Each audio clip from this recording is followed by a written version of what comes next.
Hey everybody, and welcome back to the Unseen Wisdom. Good to be here. Yeah, it's been a while. It has been a minute, yeah. We've been working on some things, Lots of stuff going on. and we want to get right to it. Yeah, absolutely.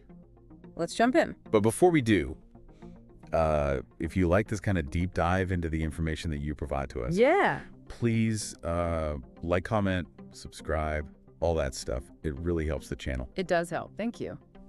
So today we were looking at a pretty intense case. Yeah, this is a heavy one. The disappearance of Jocelyn Smith. That's right. And A lot of questions surrounding it. yeah, a lot of questions. And one of the biggest ones kind of revolves around this Gayton Mckenzie, Right. who has made some pretty bold claims. He has, and a lot of people are very curious about what his involvement is, what he knows, and yeah, we're going to try to unpack that a little bit today. Yeah, and we see in the notes that you provided us with like this demand for justice. Yeah. And we feel that too. Like, this has been going on for a while, and cases like this, we think they need to be taken seriously. They absolutely do. Yeah. And it's clear that a lot of people feel that way about this case. Right. And we're going to look at, some of the claims that Gayton Mckenzie has made. We also have some transcripts from a legal proceeding, Right. which, while not directly related to the Jocelyn Smith case, I think it offers some interesting insights. Yeah, like how these things can play out, how investigations can work. Exactly. Yeah, the kind of complexities and challenges that arise when you're trying to find the truth in a very complicated situation. Right. So yeah, I think it's all very relevant. Okay, so let's jump into it. Yeah, let's do it. The biggest thing right off the bat is Gayton Mckenzie saying Jocelyn Smith is alive. Yeah, I mean, that's a huge statement Yeah. to come out and say that publicly. And, the sources that we have actually quote him as saying that he's willing to testify in court and even go to prison to prove it. I mean, Right. that's a pretty big deal. It is. I mean, what do you think about that when someone is so adamant to that degree? It's definitely striking, and it raises a lot of questions. What information could he possibly have that would lead him to such a strong conviction? Right. What does he know that maybe the authorities don't know or aren't sharing? And who does he think is responsible? Exactly, yeah.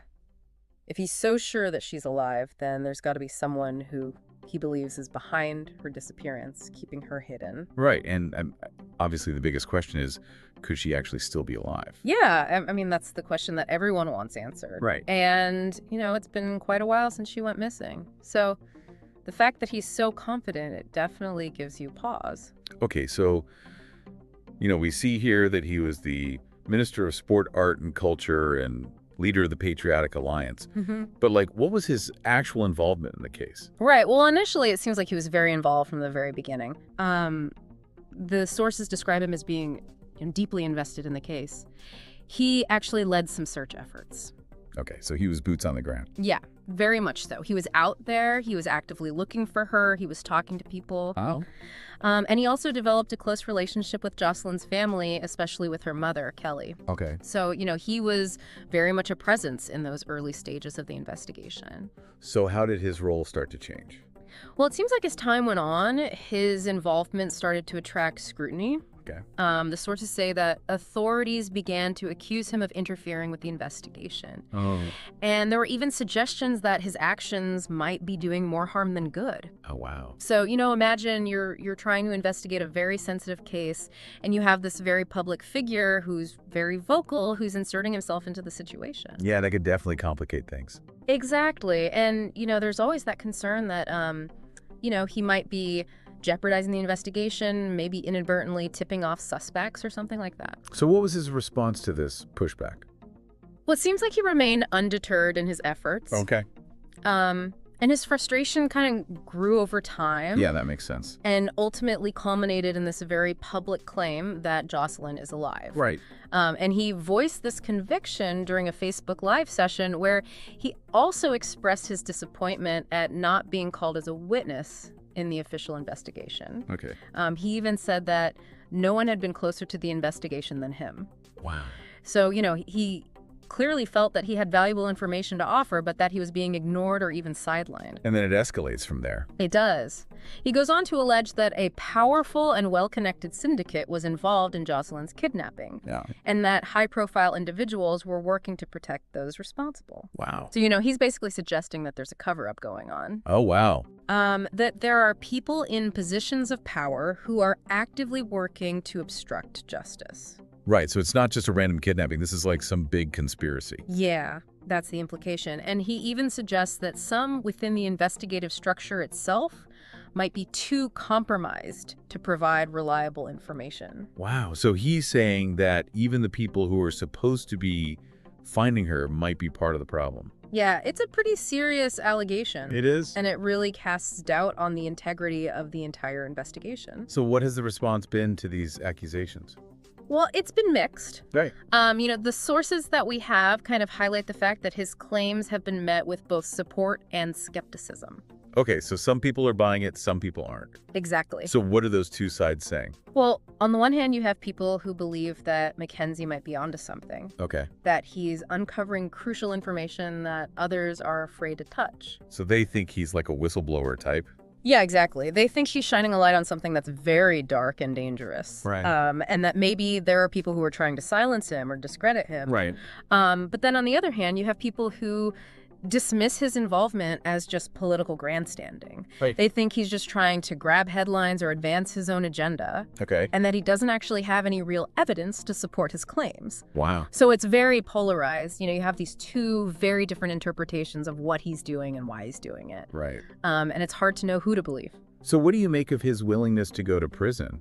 I mean, the text mentions that he's willing to face imprisonment for his beliefs. Yeah, that's a pretty big deal. Yeah. It definitely adds another layer of intensity to the situation. Right. It makes you wonder if he really does have some kind of concrete proof that he's holding back for strategic reasons. Okay. Maybe he's trying to force the authorities to take him seriously. Or maybe he's worried about putting himself or others in danger if he reveals too much too soon. So what are the potential outcomes here? Like, what could happen if he's right? What could happen if he's wrong? Well, if he's right, if he does have credible evidence that Jocelyn is alive, this could be the breakthrough that the case needs. Right. It could finally lead to her being found and reunited with her family. Right. And it could expose a really serious criminal network and bring those responsible to justice. Yeah. But if he's wrong, if his claims are unfounded, then he could be causing more harm than good. Right. He could be spreading misinformation, giving false hope to the family and the public. Right. And he could be distracting from the real investigation. And, we were talking about how public pressure can be so important in these cases. Yes, absolutely. And, that's one of the things we notice in what you sent us is like there's this real sense of distrust. And the source material mentions that some are concerned that the case could fade from public attention. Yeah, that's a valid concern. These cases often rely on public pressure to keep the momentum going, Right. to keep the authorities accountable. Right. And if people start to lose interest or if they become convinced that Jocelyn is no longer alive, then the investigation could lose steam. Yeah, and all of this is playing out against the backdrop of social media. Oh, yeah. Social media is a huge factor in this case. Huge. And it's a double-edged sword. Right. On the one hand, it can be a really powerful tool for raising awareness, keeping a case in the public eye, mobilizing people to help with the search. Okay. But on the other hand, it can be a breeding ground for rumors and speculation and misinformation. Right. And we're actually seeing that play out in this case with accusations being made against Mckenzie himself. Right. A TikTok user, Merrick Erasmus, has accused Mckenzie of hiding Jocelyn in one of his properties. Yes. And Mckenzie has vehemently denied these allegations, calling them baseless and malicious lies. But, the fact that these kinds of accusations are circulating online just shows how easily things can spiral out of control. Yeah, it's like a whole other layer of chaos on top of an already chaotic situation. Exactly. So we're left with a lot of questions. Yeah, tons of them.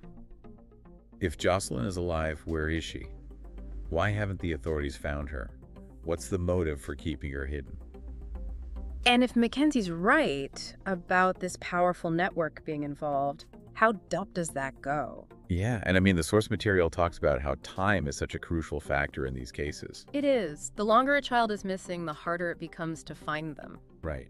And so every day that passes without any answer just adds to the urgency of the situation. Yeah, and it makes you wonder, are the investigators really doing everything they can? Right. Are there things being overlooked? Are there leads that aren't being followed? Are there people who know more than they're letting on? Yeah, and I mean, Mckenzie's claims really feed into that feeling of distrust. They do. Whether he's right or wrong, he's definitely raised some very valid concerns about the way this investigation has been handled. Okay, so let's shift gears a little bit. Okay.